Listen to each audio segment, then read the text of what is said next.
And joining me now in the studio, Anna Mikhailova, Times Radio's political editor. Good to have you here. Hi, John. Anna, before we get into that and one or two other things, you've got some breaking news. Yeah, we've got some breaking news. So Peter Mandelson has been seen leaving his home in the company of police officers this afternoon. So police arrived to his home at 16:44 today. Mandelson was seen leaving in an unmarked police car. All of this is, of course, part of the investigation by the police into accusations that he leaked sensitive government information to the convicted paedophile Jeffrey Epstein. So it's a pretty dramatic set of pictures. Of course, they're plainclothes officers, so you can't tell as obviously as you could do, and we're just waiting for details, but that's just happened. Right, so not news, certainly not at this point, of a charge, still less an arrest, but as this develops, it will have one kind of bearing or another on the release of the papers, those crucial papers on Peter Mandelson. Yes, and we are expecting the first tranche of Cabinet Office papers of the Mandelson files as soon as the start of March. So it could be as early as next week, and it won't be the full set because there is a lot of documents, a huge amount of documents that they are planning to release.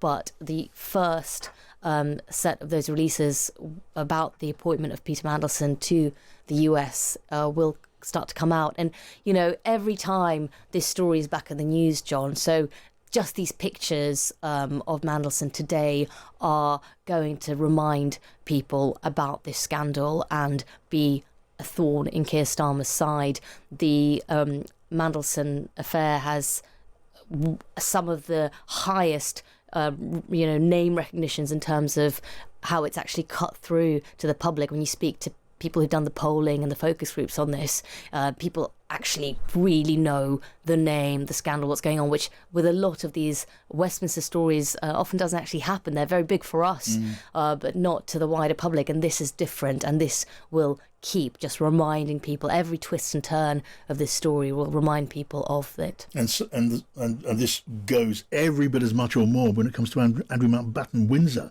You know, on both sides of the Atlantic, by the way. And the Speaker telling the House of Commons just a little bit earlier on that they're at liberty to discuss Andrew Mountbatten Windsor because there's a long-standing convention that MPs do not discuss the royal family on the floor of the House. Yes, and the Lib Dems have got an Opposition Day debate tomorrow, so we will see MPs debating specifically the appointment of Prince Andrew, he then was as trade envoy, and you can imagine a lot of awkward questions for both the government and the royal family to come out of that, particularly the question of who knew what when, who supported the appointment and for what reasons. Yeah, and I'm just looking up and seeing on our news feeds here in the studio, Peter Mandelson being led to what we now know to be a police car, and the news reported there Peter Mandelson has been arrested by the Metropolitan Police on suspicion of misconduct in public office. There you go, so that's confirmed by the police now. It's going to be a very, very big story,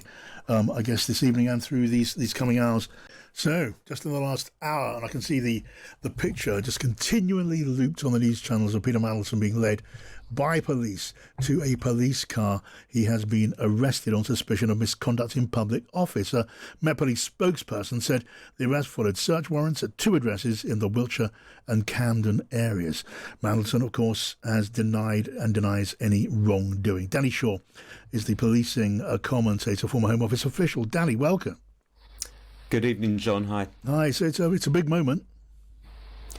A huge moment. Peter Mandelson, former Cabinet Office Minister, former ambassador to the United States. Some months ago, we saw him at the White House, didn't we, with Keir Starmer's visit, and he was there in the background, etc. And now he's being led away by police to a police station under arrest, where he'll be booked in, have to do a DNA swab, give his DNA, fingerprints, mugshot, taken to a police cell to await questioning.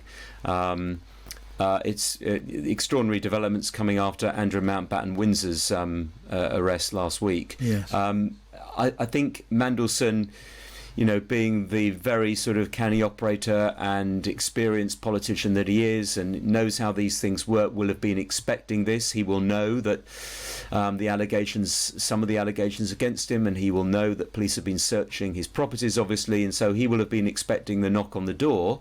Again, what's quite surprising for me is that police have decided to make an arrest rather than ask him in to do an interview under caution, voluntary interview under caution. That's, again, the slightly surprising thing for me. But I wonder if police are trying to sort of be equal. They arrested Andrew Mountbatten Windsor. Perhaps they feel they've got to arrest Peter Mandelson as well, treat him exactly the same. And what about the process of this, Danny, now that Peter Mandelson's been arrested and taken in for questioning? Is there a limit to the amount of time that can be given? Yeah, I mean, there are strict time limits on how long suspects can be held in custody for. I mean, the absolute maximum, John, is 96 hours, 4 days. It's not going to be anything like that. That can only be reached with permission from senior police officers and their magistrates. Much more likely in this case that he will be held for between 12 to 24 hours, I would have thought. There will be a booking in process, and then he'll be taken to a police cell. He'll then have some consultations with a lawyer. Again, he can have a duty solicitor, or he can pick his own lawyer. Imagine he'll probably want his own lawyer present, and then there'll be police interviews which could stretch on for a number of hours. So he'll either be released later today or tomorrow, I would expect. Right, and we will see whether charges follow from this. But at that point, if and when charges are brought, then that concludes the interview process. Yes, I mean it's if charges are brought, then clearly he will have to appear before court for a first appearance within 24 hours. That doesn't mean the investigation ends there. The investigation continues. The police have then got a job to try and bring that ready for trial.